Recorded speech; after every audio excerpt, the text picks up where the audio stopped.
Operasi mencari dan menyelamat SAR pendaki wanita Jaslinda Saludin yang hilang di Gunung Batu Putih sejak 24 Mei lalu kini ditumpukan di Gunung Rayu dan Kem Sukanika. Operasi SAR itu turut diperluas menerusi bantuan rakaman kamera pengawasan.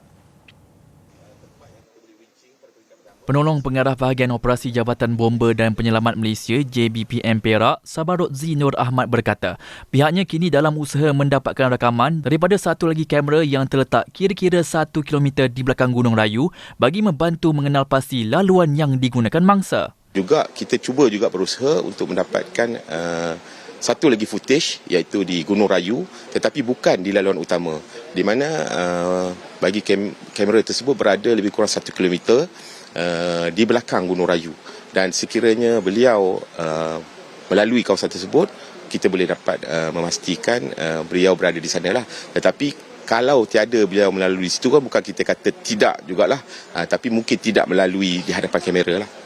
Beliau turut memaklumkan operasi SAR akan diteruskan sementara menunggu hasil mesyuarat penyelarasan yang dijadualkan pada Rabu depan di Ibu Pejabat Polis Daerah IPD Tapah. Setakat ini, seramai 21 anggota masih berada di kawasan operasi dengan sebahagian daripadanya akan keluar melalui laluan darat hari ini. Menurutnya, 10 anggota lagi akan terus bermalam di kawasan pencarian sebelum keluar esok.